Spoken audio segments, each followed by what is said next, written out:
Welcome back to Proverbs, the letter to my son. In this lesson, lesson 17, the last one of the series, I'm going to show you some things that kind of help you understand the overall look of the book of Proverbs. In years past, I've tried to see the logic in chapters 10 through 29, where it looks like Solomon took all these verses and put them in a bucket, shook them up, and threw them against the wall. That's about how much logic I saw. And I tried several methods to see that and wasn't able to see it. I gave my commentary to a school in, I think it was Wisconsin. And the man that looked at it says, I like the commentary, but what are you going to do with chapters 10 through 29? But when I started this study, I decided that there were enough works out there by good men who had done topical studies that there was no need for me to duplicate their good work.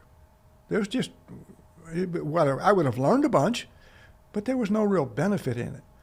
But as I went along, I tried to figure, is there logic in the structure of chapters 10 through 29? So we're going to look at lesson 17 now, and we're going to see the logic of how the verses in chapters 10 through 29 were arranged. These are the major divisions for chapters 10 through 29. The first division is chapter 10 through 15. You'll see how that works. We'll see it in a visual form. And then chapter 16 through 22, verse 21. And then chapter 22, verse 22 through 25, verse 10. And then 25:11 through 27, verse 27, which is the end of the chapter. And then chapters 28 and 29. Before we actually get started, I wanted to explain, I tried several different ways to get a picture of how these verses were set. And after 8 or 10 or 12 tries, I finally got an Excel spreadsheet. And I labeled the chapters across the top and the verses along the side, and I gave each verse a little block for all those chapters. And I decided to color in the block with the type of comparison that it was, to give it its own color. And this is what we're going to do. We're going to look first at chapters 10 through 15. You'll see why I segregated these verses into their own group. Watch as we go. Chapters 10 through 15. So we're going to look at one verse at a time until we get an idea of where we're going. So in chapter 10, verse 1, it says, the Proverbs of Solomon, a wise son maketh a glad father, but a foolish son is the heaviness of his mother. Notice the word but. This is the type of parallel that I'm going to label in red. Now in these parallels, I'm not being so specifically picky. I want to give a general idea. I'm sure Dr. So-and-so would come along and say, well, that's actually a little different parallel. But I think you get the picture. So in verse 2, the treasures of wickedness profit nothing, but righteousness delivereth from death. See the word but? So we color it in red. Here we go again. The Lord will not suffer the soul of the righteous to famish, but he casteth away the substance of the wicked. And we go along and we look at these, but. In all 7 of these verses, the comparison type is, this is good, but that's bad. Or this is bad, but that's good. Now, do all the verses in chapters 10 through 15, are they all the red? No, they're not. But if you look at it, the majority of them are, with exceptions, but the majority of these 6 chapters are a contrasting parallel. So you see the color chart on the right. The green is verses that say this is good and that's good. The blue is this is better than that. So you get an idea of where we're going. So this is the structure of chapters 10 through 15. Interesting, isn't it? We go to chapter 16 through parts of 22. So let's do it again. The preparations of the heart in man, and the answer of the tongue is of the Lord.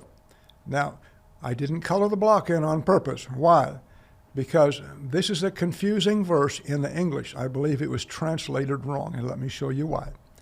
The preparations of the heart in man and the answer of the tongue is from the Lord. Look at John Gill's commentary. He says most versions and interpreters make these clauses distinct, the one as belonging to men, the other to God. Thus, to men belong the preparations of the heart, but from the Lord is the answer or speech of the tongue. So when you look at the Amplified, it says the plans of the heart belong to man, but the answer of the tongue is from Yahweh or from the Lord. And then the New American Standard says the plans of the heart belong to man, but the answer of the tongue is from the Lord. Armed with these definitions, look near the top here, I'm going to word this: the preparations or the plans of the heart belong to man, but the answer of the tongue is from the Lord. So let's put that in the chart here. But notice it's but. When you get the meaning of it, it is but. And then verse 2, all the ways of men are clean in his own eyes, but the Lord weighs the spirits. So we get a but again. So here we get something different, right?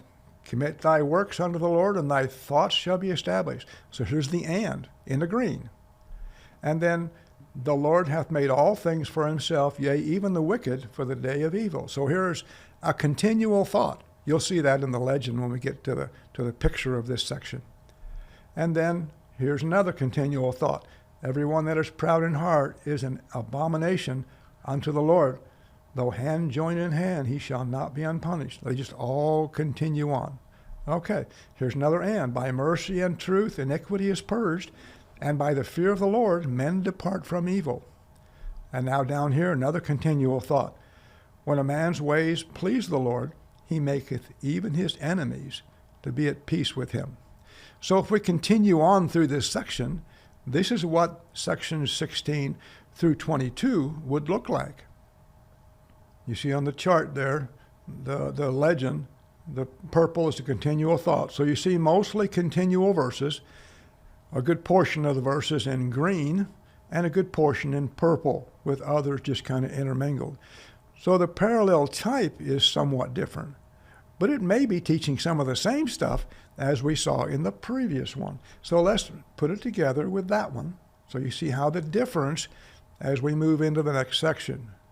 Okay, so let's look at chapters 22, verses 22 and on to see how they go. So notice the dark black line on the column on the left. That shows that two verses go together. So we'll read these two verses. 22, verse 22. Rob not the poor, because he is poor, neither oppress the afflicted in the gate, for the Lord will plead their cause and spoil the soul of those that spoil them. Notice it says, don't rob the poor. Don't do this. Don't do that. Don't do something else. So I colored that in the yellow there. And then verses 24 and 25. Don't make a friendship with an angry man, and with a furious man thou shalt not go, lest thou learn his ways and get a snare to thy soul. So don't do this. And we go down in verses 26 and 27. Don't be one of them that strike hands, or them that are sureties for debt. Don't cosign. If thou hast nothing to pay, why should they take away thy bed from under thee? So don't do this. And then here in verse 28, it's a single verse. Don't remove the ancient landmark which thy fathers have set. So don't do these things. Don't do this. Don't do that. Don't do something else. So if we look at this smaller section of verses, most of them are this, don't do this, don't do that. And of course, you have some continual verses in there. The ones in black is a section about the lazy man there. So that's why I did that. So let's show the whole section now, and we're all the way to chapter 25, the first half. But now the second half of chapter 25, through the end of chapter 27, a word fitly spoken is like apples of gold and pictures of silver. So in this case, it's like, this is like, or this is the same as this, so is that, like this, so is that. So 25 verse 11 is in the orange there. I guess that's almost a yellowish. Next verse. As an earring of gold or ornament of fine silver, so is a wise reprover upon an obedient ear. As this, so is that. As this, so is that. Like this, so is that. By loving forbearance, a prince is persuaded, and a soft tongue breaketh the bone. Obviously not the comparison there as the first ones. It's an and, so it's green. And then here we have a continual one. Hast thou found honey? Eat so much as is sufficient for thee, lest thou be filled with therewith and vomit it. And then another continual one. Withdraw thy foot from thy neighbor's house, lest he be weary of thee, and so hate thee. So, you see the few there, but let's look at the whole section. See how many of them are like this, as this, so is that. So many of those. So that's that section there. Let's put it in the picture with all the rest of the verses we've looked at so far. And there it is, another section of a different type. Now we have one more, and it's chapters 28 and 29. This is interesting. I think these were added after Solomon wrote most of the book, but that's my own particular thought. Chapter 28, the wicked flee when no man pursueth, but the righteous are bold as a lion. So here's the contrasting again. For the transgression of the land, many of the princes thereof, but by a man of understanding and knowledge, the state thereof shall be prolonged. Okay, another comparison. Now, here, like this, so is that. Here's another but. They that forsake the law praise the wicked, but such as keep the law contend with them. So here's another contrasting parallel. The evil men understand not judgment, but they that seek the Lord understand all things. This, but that. Okay. Better is the poor that walketh in his uprightness than he that is perverse in his ways. The blue there is better is this than that. Better than. And you'll see it in other verses in the chapters. Whoso keepeth the law is a wise son, but he that is a companion of riotous men shameth his father. So there's the contrasting parallel. So let's put these in that section. Do you see how many of them are red? So many of them are purple. This is the type of comparison in this section. So let's put it all together now. This is chapters 10 through 29.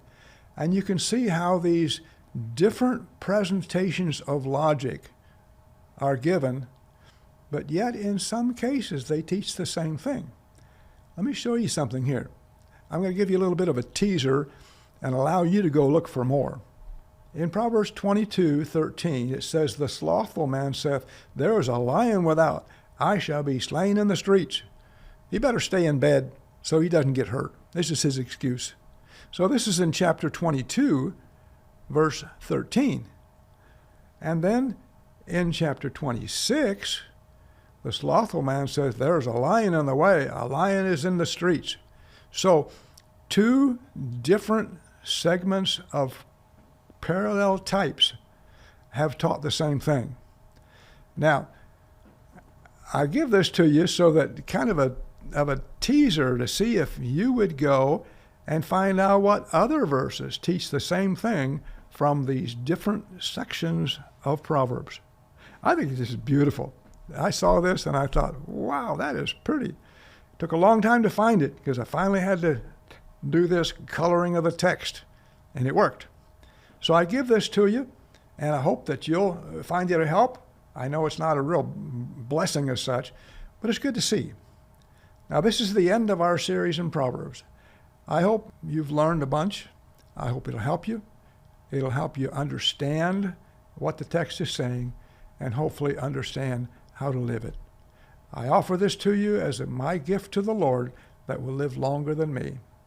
I hope you'll go back and look at it again and study it until you really understand what's being taught. Thank you.